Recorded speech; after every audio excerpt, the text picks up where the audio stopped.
Ireland was named after a woman, not Countess Markievicz, not Gráinne Mhaol, not Brigid and Gobnait, a woman many Irish people might not have heard of, Éiriu. And once you notice that fact and you begin to see women everywhere in Ireland's older landscapes, the Boyne is linked to a woman, the Shannon on Cumann is linked to a woman. One of Ulster's most important royal sites carries a woman's name. Some of Ireland's greatest ancient gatherings were associated with women as well, and the female side of life. In fact, if you open one of medieval Ireland's most remarkable books, a collection of stories called the Dindshenchas, the lore of places, you'll discover something surprising. Women are everywhere.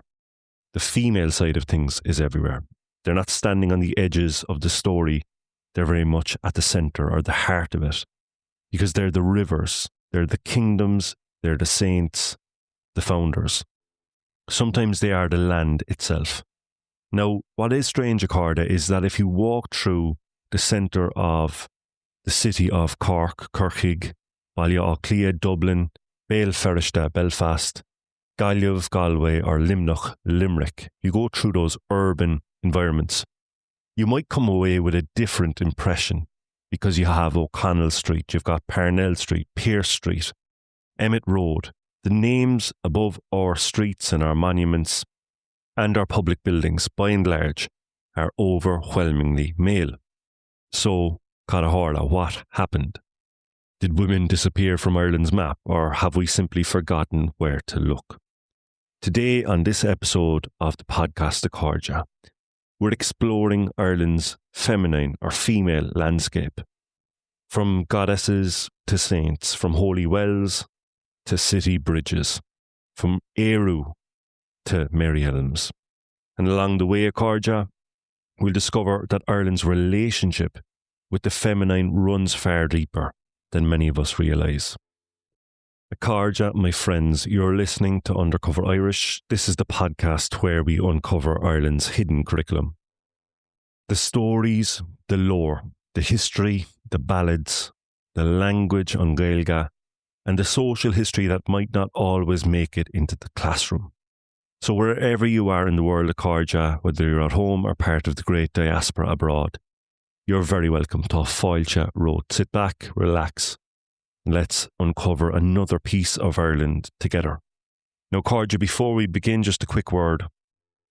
Over the last week or two, there has been quite a few new listeners joining, and if that's you, Accorda, Fáilte Isteach, if that's you, you're very, very welcome.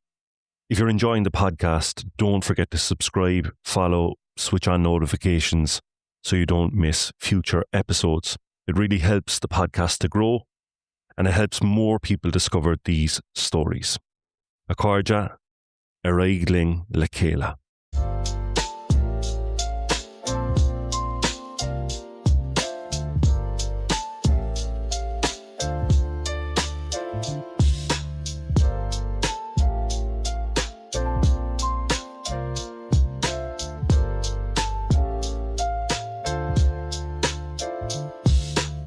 In English, Accorda, obviously, the nation is known as Ireland.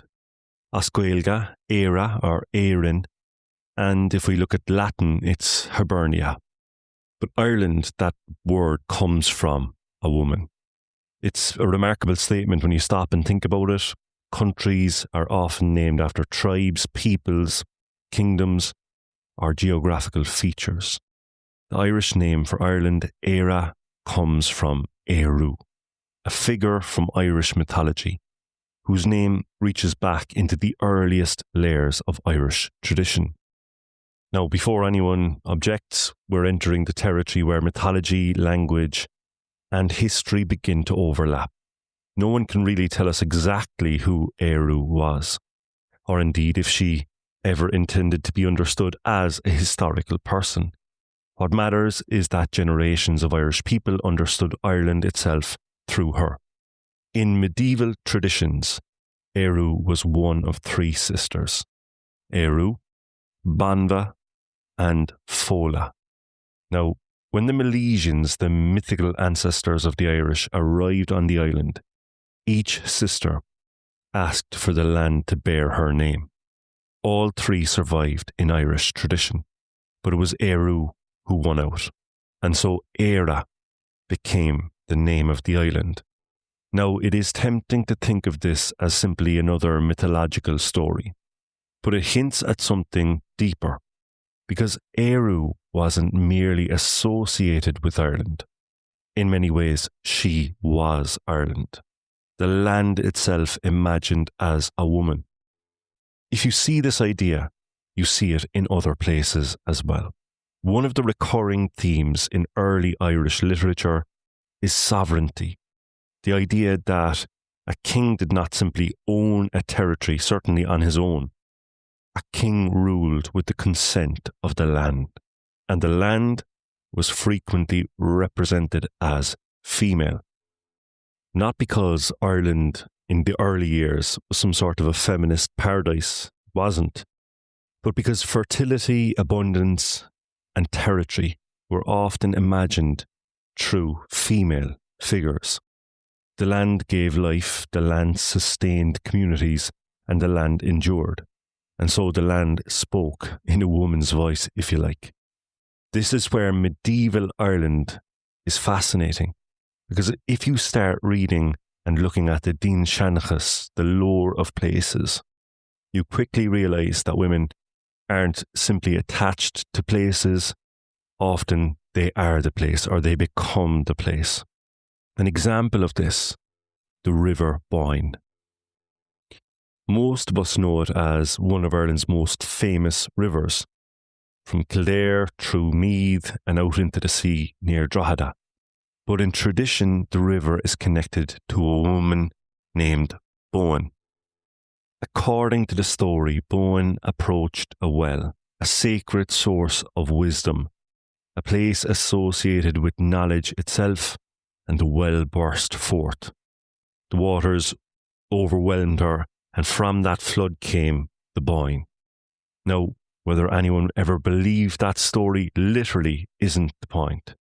The important thing is how the story understands the landscape. The river is not just named after Boann, the river is Boann. The women and the landscape become inseparable.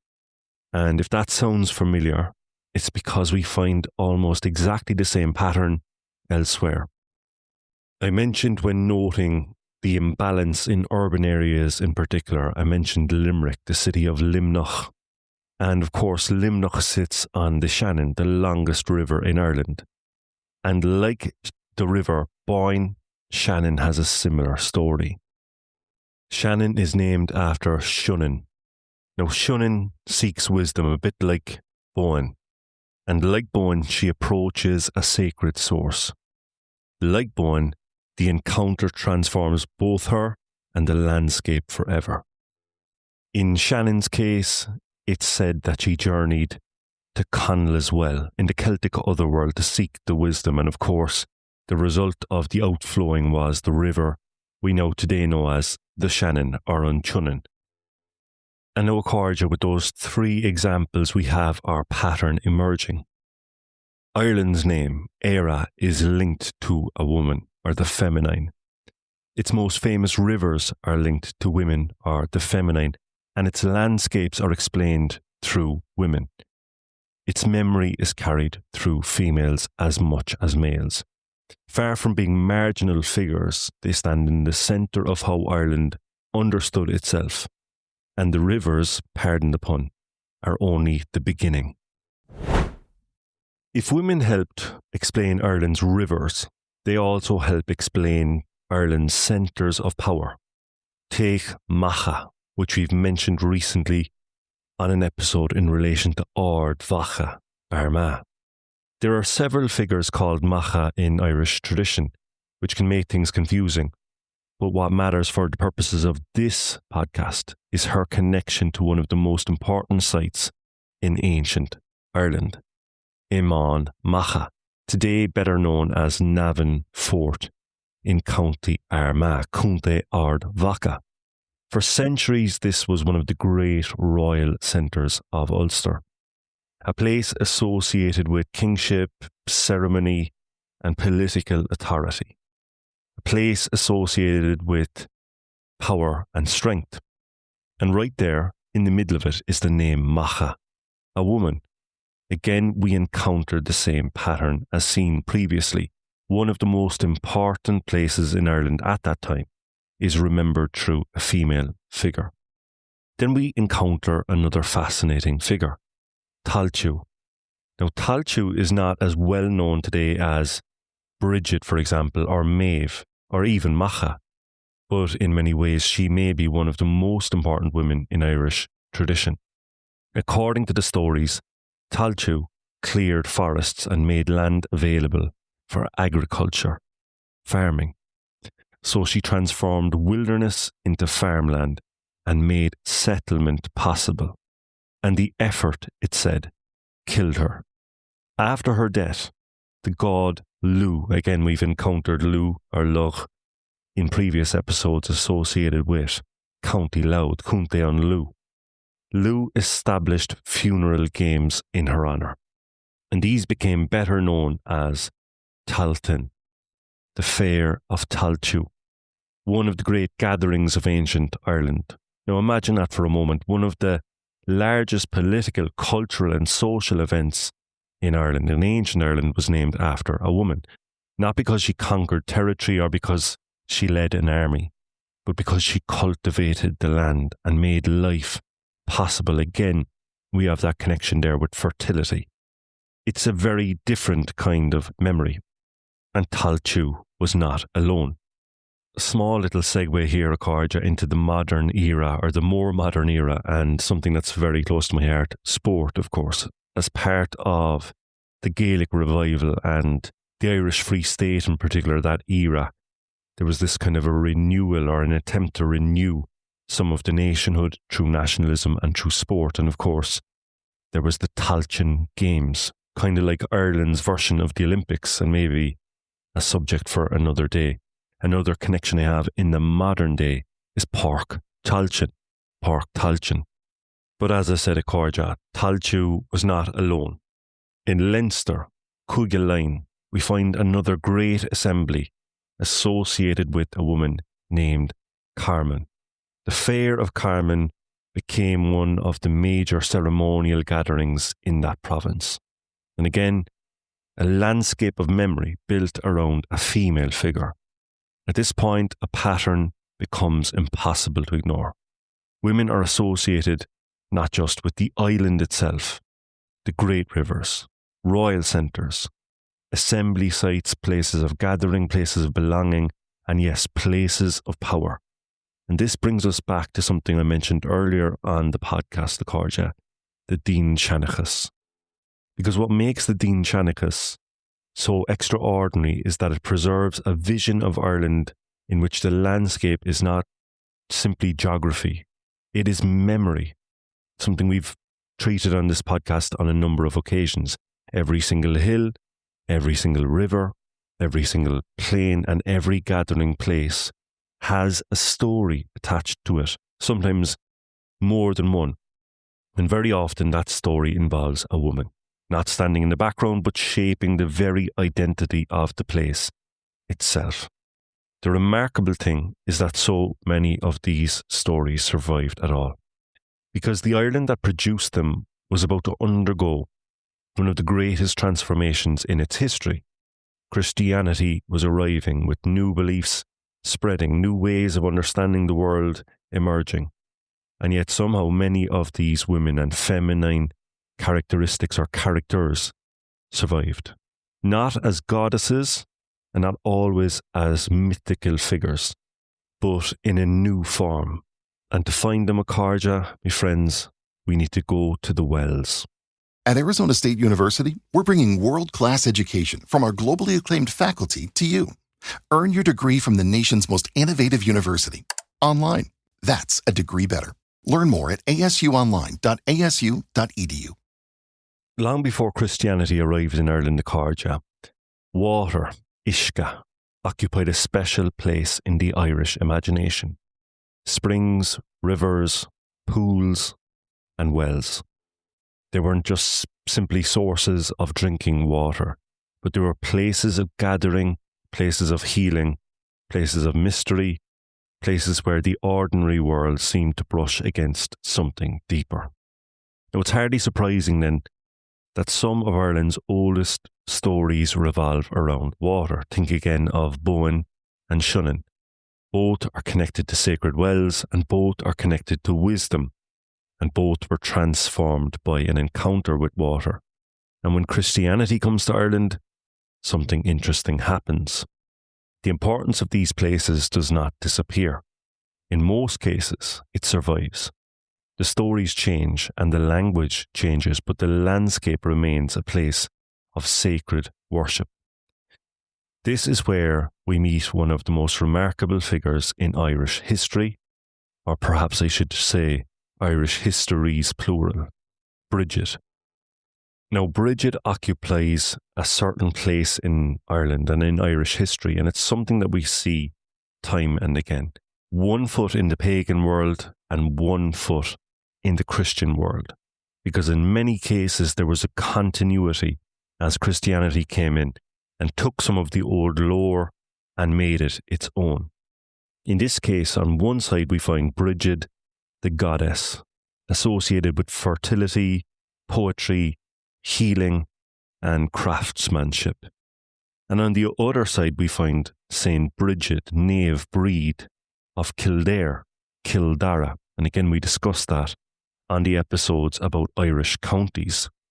One of Ireland's patron saints. And if Padraig is the male side of that, then Saint Brigid or Nave Breed is the feminine or the female side of that. Now, where those traditions overlap and influence each other or simply become intertwined over time is a subject that historians still debate. But one thing is beyond dispute. Brigid left an enormous footprint on the Irish landscape. We encounter her in place after place. Kilbride, Kilvrida, Templebride, Champlevrida, Brigid's Well, Tubervrida, Bride's Church, Bride's Well. Again and again her name appears, sometimes hidden beneath anglicised spellings, but sometimes it's very visible in Irish, as Gaeilge. If Ériu gave her name to the island, Brigid may well be the woman who gave her name to the greatest number of places, and Brigid is only one example. Across Ireland, we encounter female saints, or prior to Christianity, whose memory becomes woven into local geography. Think of your own place of origin or a place you might be familiar with. Think just for a second, Acordia, about St. Gobnait in West Cork, or St. Ida of Munster, of Muin. You know, you've got Kilgobnatán, you've got Tubergobnatán, you've got Killeeda, as in Killeedy. The names themselves become the monuments. Sometimes they're not necessarily carved in stone, but they are spoken every single day. So nowhere is this more visible than in Ireland's holy wells. Even today, there are hundreds of holy wells scattered across the island. Some are famous, some are not. Sometimes they're tucked away in fields, besides roads, behind hedges, or hidden in patches of woodland. Places that generations of local people continued to visit. Places associated with healing, prayer, devotion, protection, and very often associated with women or the feminine. Tubervrida, Brigid's Well, Tubervhuire, Our Lady's Well, Tubergobnatán, Gobnait's Well. The names vary, but the pattern remains, the pattern we established earlier in the podcast. And what is particularly striking is how these names preserve something much older. The Dindshenchas remembered women through rivers, plains and kingdoms. The Christian landscape remembered women through churches, wells and pilgrimage sites. The form changed, but the memory remained. Now, Acordia, my friends, outside the fields, wells and holy places, Ireland itself was changing. were coming forward now in history. Towns were growing, villages were growing, cities became a thing and were expanding. New roads were being built, new institutions were emerging. And with them came a different way of remembering people. For much of Irish history, memory had been embedded in the landscape itself. The rivers, the hills, the plains, the wells that we discussed, the gathering places. The landscape carried the story. But as urban Ireland developed, and particularly from the 18th century onwards, a new commemorative culture began to emerge. Street names, public buildings, statues, squares, bridges, the kind of things that we now associate today with public memory. And the people who tended to be commemorated through these new forms were often very different from the women that we've encountered so far. You're talking about landlords, aristocrats, military figures, politicians, church leaders, public officials. The kind of roles that for centuries had been overwhelmingly occupied by men. Remember, we're talking now about Ireland under British rule. We're talking about an Ireland and indeed a world where women's vote wasn't even a thing. And so gradually, the public face of Ireland's memory becomes increasingly male, overwhelmingly so. If you walked through any centre of almost any Irish city at that time, you would see it. Great George's Street, King Street, Wellington Road, Rutland Street, Fitzwilliam Square, Mountjoy Square. Aristocrats, military figures, landowners, patrons, administrators, like I said. And of course, there were some exceptions to that, and there also were some exceptions from the same gene pool, if you like, pun intended, because you also had places like Queen Street and Queenstown, which they named Cove or Victoria Road. So even when the female seeps in, it comes from a point of view of a colonial outlook or a colonisation mind. Remembrance and public honour, if you like, in this situation was pretty much reserved for people who held positions of public power within the British Empire or within civic life. And it wasn't simply an Irish phenomenon. This was part of a broader Victorian culture of commemoration. You know, if we take the 19th century, for example, they loved statues, plaques and monuments, and loved naming streets after powerful people. Because public power was overwhelmingly male, public commemoration was the same. Now, of course, in real terms, women remained central to Irish life and Irish society, but often in ways that did not fit the commemorative habits of the age. Take the Land War, for example. Most of us know about Michael Davitt. Most of us know about Charles Stewart Parnell. Fewer people know about the Ladies' Land League, an organisation that raised money, organised relief and supported families facing eviction when much of the male leadership was imprisoned. Or take the revolutionary period. When we tell the story of Irish independence and Irish striving for independence, certain names spring to mind immediately. Pearse, Connolly, etc. Yet women were deeply involved at every stage, from the seeking of suffrage, from the seeking of rights, to a seeking of a nationhood and freedom. You think about Constance Markievicz, Hannah Sheehy Skeffington, Kathleen Clark, Dorothy McCardle, the women of Cumann na mBan, the people who were at the coalface, organisers, fundraisers, activists, prisoners, writers. They participated at every level of that struggle. And when independence arrived, something very important happened in some areas. The names of many streets were changed. Not all, as we've treated on this podcast before, if you want to look back on the episode when Cork's street names became a battle for identity, but many streets did change. Great George's Street became Pearse Street, Sackville Street became O'Connell Street. I've talked about my own city of Cork and the changes that happened and in some cases didn't happen there. Many British heroes, not all, gave way to Irish heroes or Éire. But the commemorative model itself remained a little bit familiar, because public life generally continued to remember the politicians, the military leaders, and the statesmen. These worlds had long been dominated by men, and the map remained overwhelmingly male, not because women had disappeared from Irish history, although when we look back on it, that's what we might feel, but because modern Ireland inherited a particular way of remembering history, a way of remembering built around public achievement, or at least acknowledged public achievement, and political leadership, or again, at least acknowledged political leadership.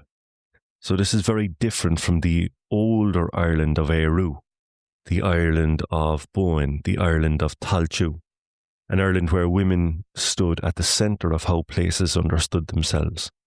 And maybe that's why in recent years there has been a growing effort to broaden the stories that we tell in public spaces, not to replace one history with another, but to tell a fuller story, to tell a more complete story, a story that includes women and the feminine as well. In recent years, Accordia, there's been a growing effort to broaden the stories that we tell in public spaces. And as I said, it's not about replacing one history with another, but to tell that fuller story, the more complete story. A story that includes women, not for the first time, but rather includes them once again. And we can see that change reflected across Ireland. In Dublin, in Ballyauchlia, Rosie Hackett Bridge honours the trade union activist who played such an important role during labour struggles of the early 20th century. In my own native Cork city, Cúnta Corky or Caherkirky, the Mary Elmes Bridge honours the Cork humanitarian who helped rescue Jewish children during the Second World War. That remarkable woman had also done similar during the Spanish Civil War. And more recently in Caherkirky, the Cumann Bridge commemorates the women who organised, fundraised, carried messages, gathered intelligence, and played a vital role, sometimes on the front line, during Ireland's revolutionary period. In this case, of course, not one woman, hundreds of women, an entire movement. And these names, Accordia, are being added to what already existed perhaps as exception. You know, think about schools, buildings, public spaces that did carry the names of women. I'm thinking, of course, of Nan O'Neill, for example, whose work in education transformed countless lives. I'm thinking about Markievicz Park, one of the only, if not the only, GAA grounds around the world, certainly in Ireland, named after a woman. And what's striking about these modern names is that they represent yet another chapter in Ireland's story. The women on the map today are different from the women we encountered at the beginning of the episode. They're not goddesses, they're not saints, and they're not mythological founders. They're citizens, teachers, activists, humanitarians, revolutionaries, women remembered not because they embodied the land, but because they helped shape the society that grew on it. And yet there is a thread connecting all of them. Ériu, Boann, Sinann, Brigid or Brigid, Gobnait, Rosie Hackett, Mary Elmes, the women of Cumann. Each represents something that Ireland has chosen to remember. And that's the real story that's hidden within the map. Not that women disappeared from Ireland's landscape, but that every generation remembered different women for different reasons. The names changed, the stories changed, but the women never entirely left. At the beginning of this episode, Accordia, I mentioned a medieval collection of stories called the Dindshenchas, the lore of places, a remarkable attempt by medieval Irish scholars to explain the names that surrounded them, the names of rivers, of hills, of plains and gathering places. Now, what struck me most while researching this episode was not simply how often women appeared in these stories, it was how naturally they appeared. and how they were woven into the landscape itself. Goddesses, saints, founders, guardians, and memory. The Ireland preserved in these stories was a place where landscape, language, and identity were all woven together. A river wasn't just a river, a place wasn't just a place, and everything carried a story, and everything carried a memory. And often the memory had a woman's name. Over time, Ireland changed, cities grew, empires came, new political movements emerged, and new heroes appeared. The ways that we remembered people changed too. Yet somehow through all of that change, traces of the older memories remained in the rivers, the wells, the churches, the townlands, and the place names, and sometimes hidden beneath anglicised spellings that we pass every day without a second thought. This is why place names matter a Cáride. The place names are amongst the oldest history books that we possess. They're not necessarily written on paper, but they're written on the landscape itself. They survived conquest, religious change, urbanisation, language shift and language pressure. They survived on Gorta Moor. In some cases the stories faded, in some cases the meanings may become obscure, but the names endure. Waiting patiently for somebody to ask what they meant, and maybe that's what we've been doing today and in the last number of episodes as well. In this episode, we weren't simply looking at a woman's name on the map, but we were learning how to read the map itself and see the messages behind it. A Cáride, my friends, Gurv Míle Mahagat for listening. Before I go a Cáride, a quick look ahead to what's coming. Beginning with the next episode, we'll be starting a new mini-series exploring a fascinating relationship in Irish history. The connections between Ireland and Scotland, not just kings and battles, but language, migration, music, sport, mythology, shared traditions, shared names, and shared place names. All of the things that you come to expect from Undercover Irish podcast. If you've listened to Undercover Irish before, you'll know the approach by now. We'll be looking beyond the obvious and following the clues hidden in language, folklore, history, and everyday life, exploring the hidden curriculum that ties and links Ireland and Scotland together.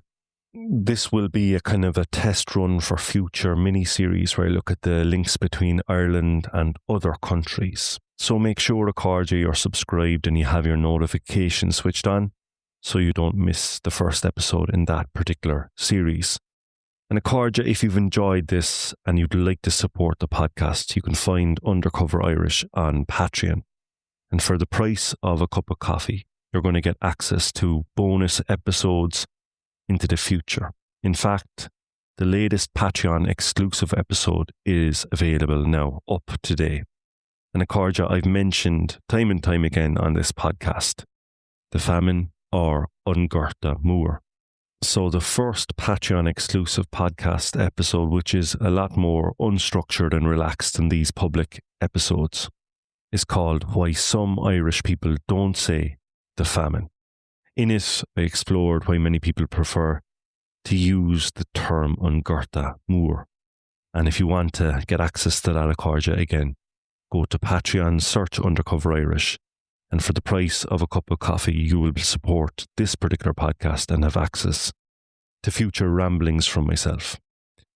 Marukal score a Cáride as a parting word. It would be remiss of me not to pay tribute and mention again Manchán Magan, who was inspirational to, I think, a whole generation of people in unlocking so much of landscape stories and the way that we see the landscape in Ireland to so many people, particularly the younger generation or the generation who maybe hadn't been exposed to things like this before, and certainly left an impact on myself. If you haven't already, I'd highly recommend getting your hands on one of Manchán's books and having a read for yourself. Until the next time, Cáride, Fanigi Slán, and I normally, as you know, sign off with Berigi Bua, but for today, it's Slán and Benacht, and in relation to today's episode, I'm going to sign off with Ní Saoirse go Saoirse na Man.